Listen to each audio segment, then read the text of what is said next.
اپنے معاملات اللہ کے سپرد کیا کریں. لیکن ان سب کے باوجود اگر مشکلات آ جاتی ہیں تو کوئی بات نہیں، مشکلیں آزمائشیں یہ اللہ کی طرف سے نبیوں کو آئی ہیں.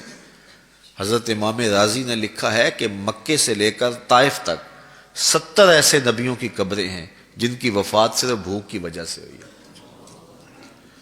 تو ہم ایک دن کا فاقہ آ جائے، تھوڑا سا کاروبار نرم ہو جائے تو بابوں کے پاس بھاگ کے اللہ کے ساتھ شریک ٹھہرانے لگ جاتے ہیں. کیوں؟ کس وجہ سے؟ آزمائش سہیں، برداشت کریں. تو اوپر نیچے یہ دن بدلتے رہتے ہیں، دن پھرتے رہتے ہیں. ہر وقت جو ہے کہ جادو ہو گیا، ٹونا ہو گیا، سایہ ہو گیا، بندش ہو گئی ہے. ہر وقت اسی چکر سے ہم نکلتے نہیں ہیں. اللہ پر توکل رکھیں، وہ رزق دیتا ہے، وہ رزق تنگ بھی کرتا ہے، وہ رزق کشادہ بھی کرتا ہے. بندوں کو آزماتا بھی ہے، بندوں کو ڈھیل بھی دیتا ہے. اس کی ڈھیل سے بھی ڈریں اور اس کی آزمائش میں بھی پورا اترنے کی کوشش کریں اور اسی کے حضور دامن پھیلائیں. جب مشکلیں آ جائیں تو مصلح بچھا لیں. گھر کے بچوں کو بھی کہیں کہ یہ مشکل آ گئی ہے، لگتا ہے اللہ ناراض ہو گیا، چلو مصلح بچھاؤ.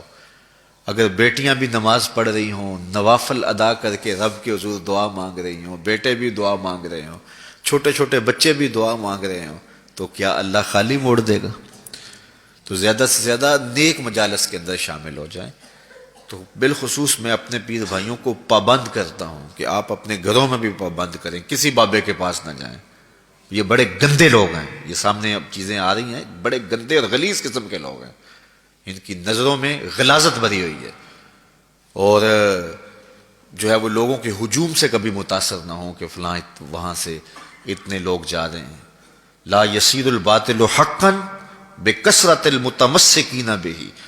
اگر کسی جھوٹ کے ساتھ، کسی باطل کے ساتھ زیادہ لوگ وابستہ ہو جائیں تو اس وابستگی سے باطل حق نہیں ہو جاتا. لوگ کہتے ہیں جی اتنے لوگ آ رہے ہیں، کچھ ہے تو آ رہے ہیں. تو جو بت خانوں میں جا رہے ہیں اتنے لوگ تو کچھ ہیں تو جا رہے ہیں، کیا مطلب یہ کوئی اب معیار ہے؟ تو جوہلا کا جمع ہونا، جوہلا کا کہیں جانا، یہ معیار نہیں ہے. معیار جو اللہ رسول نے دیا ہے ہمارے نزدیک بس وہی ہے. تو جب کوئی مصیبت بنے، مصلح بچھا کے دعا مانگو اللہ کی بارگاہ میں، نوافل پڑھو، صدقہ کرو، خیرات کرو، منت مان لو، روزوں کی منت مان لو، نمازوں کی منت مان لو، صدقہ کرنے کی منت مان لو.